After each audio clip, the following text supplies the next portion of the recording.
Oi pessoal, mais um vídeo começando aqui no canal. Se você está chegando agora, este é o PTK e Pipoca, sejam todos muito bem-vindos. Sou o Patrick Ascioli, para quem ainda não me conhece, e hoje nós vamos falar aqui de Indiana Jones e a Relíquia do Destino. Novo filme aí, quinto filme da franquia, que promete aí ser o último, né? Que vem aí dirigido pelo James Mangold, que estreia aí na franquia para finalizar essa franquia iniciada lá em 1981 com Os Caçadores da Arca Perdida. Eu já fui assistir e vou trazer aqui as minhas impressões, o que eu achei deste filme. Mas antes de tudo, vou pedir para você deixar o like, se inscrever no canal e ativar as notificações. É muito importante que você faça isso, porque você fortalece o trabalho, aumenta a nossa comunidade e não perde vídeo nenhum. E eu te garanto que você não vai se arrepender. Então, rapidinho, rodar a vinheta e já já falar de Indiana Jones e a Relíquia do Destino.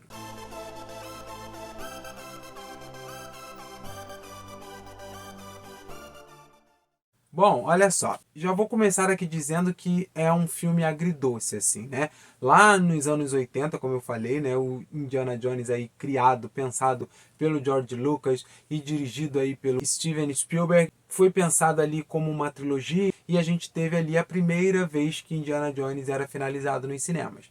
Depois, na retomada em 2008 com o Reino da Caveira de Cristal, a gente teve mais uma finalização de Indiana Jones. E agora a gente já chega aqui na terceira finalização de Indiana Jones, com apenas 5 filmes. Nós tivemos 3 filmes aí que a gente pode considerar finais, né? Agora nós estamos em 1969, junto ali da corrida espacial, e a gente traz um dilema enquanto Indiana Jones vai se aposentando ali da sua jornada como professor, né, de universidade, e também entendendo ali como o mundo vai sendo modificado, a ciência mudando, a tecnologia mudando e indo agora para o espaço, pensando no futuro e um pouco menos no passado, que é o que ele faz como arqueólogo, como professor de arqueologia e etc. E aí a Relíquia do Destino, que dá título a este filme, né, ela vai justamente fazer isso, criar pontes entre o passado e o futuro e entender a relação do tempo. Então a gente tem todos esses elementos para questionar tempo, temporalidade, passado e futuro, o valor das coisas, etc, etc. Infelizmente, a maioria dessas coisas ficam só no conceito, assim. Eu acho que ele teria portas muito interessantes para abrir para diálogos, mas o roteiro acaba ficando um pouco inchado de personagens risíveis e desimportantes e também de situações que parecem só mais do mesmo e só um pouco mais de estofo ali e não necessariamente tem um poder narrativo. Eu digo isso porque a sensação que eu fico ao terminar o filme é de que as pessoas pensaram, bom, esse vai ser o último filme de Indiana Jones mesmo, Harrison Ford não vai ser mais convencido a fazer este filme, então a gente vai ter que aproveitar essa oportunidade aqui para fazer tudo com Indiana Jones que a gente não fez ainda e a gente ainda quer fazer. E aí realmente não fica muito interessante para a narrativa. Eu acho que dentro dessas 2 horas e meia, 2 horas e 35 ali, a gente podia ter tirado uns 20, de repente até uns 30 minutos para ter um roteiro mais ágil, uma história mais coesa e que realmente traçasse toda essa narrativa, pegasse essa relíquia, né, que é a busca aí do filme, para poder fechar esse arco fazendo esses questionamentos que seriam muito interessantes, principalmente para gente que acompanha há muitos anos aí o personagem nos cinemas. Eu acho que esse filme ele emula de certa forma algumas coisas de outros filmes da franquia, né? Por exemplo, a dinâmica ali dos personagens principais que, né, tem o Indiana Jones, a Phoebe Waller-Bridge que faz ali a personagem, né, feminina principal do filme, a dinâmica com ele, eles também andam com um menininho ali que lembra muito a dinâmica que a gente viu já lá no Templo da Perdição em 1984. Claro que salvo as diferenças entre os personagens, né, com exceção do Indiana Jones, mas a gente tem uma dinâmica bastante parecida, assim. Alguns momentos a gente até vê algumas cenas que lembram algumas outras cenas que a gente já viu ao longo da franquia. É interessante assim a gente ver porque é uma grande homenagem, né? E aí reaviva memórias, reaviva a nostalgia que a gente tem por esses filmes. Indiana Jones é um ícone do cinema mundial, mas eu acho que falta alguma coisa, porque realmente parece isso, que o roteiro ele fica um pouco patinando ali no que ele realmente quer mostrar pra gente. Parece que existe um excesso de coisas que eles querem contar porque não vão ter outra oportunidade de contar e acabam que fica perdido um pouco ali na coesão de alguns acontecimentos. Como eu disse, personagens muito risíveis. A gente tem a Shannen Renée Wilson, que aparece ali no filme, mas o personagem dela é um pouco sem propósito. Se ela não existisse, não faria diferença. Assim como também eu fico sem entender a escalação do Antônio Bandeiras para esse filme. O personagem é risível, ele não tem uma participação marcante e qualquer pessoa poderia ter feito esse papel, cobrado muito menos do que com certeza o Antônio Bandeiras cobrou ali para estar nesse filme. Eu acho que a direção do Spielberg faz falta sim, na sua criatividade, nas suas invencionices. Eu acho que o grande trunfo de Indiana Jones sempre foi ter uma ação muito cômica. Eu acho que é uma linguagem muito típica da franquia, ter uma aventura bastante cômica. As cenas de ação eram muito cômicas, elas eram tensas também, mas tudo muito equilibrado, muito bem feito. Eu acho que aqui falta um pouco disso. Longe de mim aqui, né, dizer que o trabalho do lendário compositor John Williams é ruim, mas a trilha sonora aqui me incomoda um pouco em algumas cenas, porque ela soa muito cômica em algumas cenas de ação, e não era isso que a franquia sempre apresentava pra gente.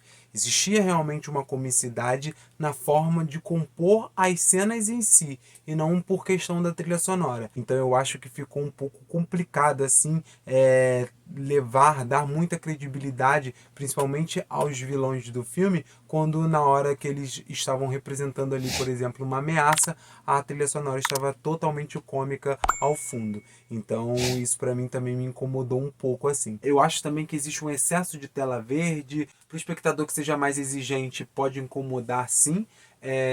As cenas também que o Harrison Ford é rejuvenescido, também pode incomodar para os mais exigentes. Me incomoda um pouco em alguns momentos, não é todo momento assim, mas me incomoda assim em alguns momentos. Eu acho também que a gente retomar essa questão do nazismo, né, que a gente é o grande motim da franquia em si, né? Mas aqui eu não acho que realmente eles tenham uma grande ameaça assim. O Mads Mikkelsen faz sempre um vilão, né? É difícil a gente ver ele em outra coisa que não seja o papel do antagonista, então ele vai atuando muito no automático já, e nesse filme não é muito diferente, assim como o Boyd Holbrook, que também está ali como um personagem muito risível, assim, é raso demais, até porque os personagens, né, os antagonistas, eles se repetem nas cenas, né? O que eles fazem é constante, assim, então parece uma escassez criativa de como fazer a ameaça fluir, assim. Dito isso, eu acho que o Harrison Ford está muito bem, assim. Eu gosto dele, eu acho que ele está muito confortável como Indiana Jones, ele continua divertido e o filme é carregado por ele e também pela Phoebe Waller-Bridge, apesar de eu achar que a personagem não tenha muito escopo ali, muito estofo, sabe? Eu acho que a personagem ela tá ali como uma manivela para o Indiana Jones encerrar sua jornada, mas como eu falei, como alguns diálogos ficam muito na ideia de que vão ser abertos e debatidos ali e acaba isso não acontecendo no desenvolvimento geral, eu acho que o personagem dela acaba ficando muito à sombra e realmente não dialoga com o personagem do Harrison Ford ali no filme. Mas ela vai muito bem, ela tem um timing cômico bem legal. Eu acho realmente que faltou um pouco de melhorar a escrita da personagem e não a atuação dela em si, que para mim tá pontual no que foi proposto a ela fazer. O James Mangold, ele faz sim cenas de ação muito boas. O primeiro ato, inclusive, tem algumas das cenas mais legais. O terceiro ato em si é muito legal, é muito Indiana Jones. Eu acho que o terceiro ato é realmente ali o que a gente queria ver nessas descobertas, essas investigações, essas procuras por artefatos, por lugares, etc. A gente vê isso no terceiro ato e o clímax mesmo do filme é muito legal. Uma das coisas mais legais que eu vi recentemente no cinema, apesar de o filme ser irregular, esse final, esse clímax, quando chega ali, eu não vou dar spoilers aqui, mas bem no finalzinho já do filme ali, acontece uma coisa muito criativa, assim, que eu achei muito inventiva, da forma que foi feito esteticamente, a direção, a fotografia, é muito muito diferente assim do que a gente já viu na franquia Indiana Jones. É uma coisa que a gente ainda não tinha visto. Ficou bem feito assim, eu achei muito interessante. Indiana Jones termina o filme muito bem, a franquia em si. Acredito realmente que não vamos ter outro Indiana Jones, pelo menos não com Harrison Ford. E eu acho que termina bem, termina bonitinho, não é nada muito surpreendente assim, termina de uma maneira bem confortável assim, mas eu acho também legal. Eu acho que, né, se terminasse de uma maneira muito fora da casinha assim, talvez incomodaria os fãs mais saudosistas, e eu acho que terminou de uma forma bem legal, honrando esse personagem de certa forma, e também o ator que deu vida a ele aí ao longo de tantos anos. Mas eu acho que para uma despedida de um personagem, como eu disse, tão icônico para o cinema, né, eu acho que poderia ter sido um pouco mais interessante. Não chega a ser um filme péssimo assim, completamente descartável, mas eu acho que ele poderia ser mais coeso, discutir realmente as questões que ele pareceu que queria falar sobre, mas aí acabou se tornando realmente um filme muito irregular, com muitas propostas ali que ficaram pelo meio do caminho, e algumas decisões criativas ali que ficaram meio complicadas também. É isso, galera. O vídeo de hoje vai ficando por aqui. Espero realmente que vocês tenham gostado. Se já assistiu Indiana Jones e a Relíquia do Destino, deixa aí nos comentários o que achou do filme. Também não esquece do like, se inscrever no canal e ativar as notificações. Até mais!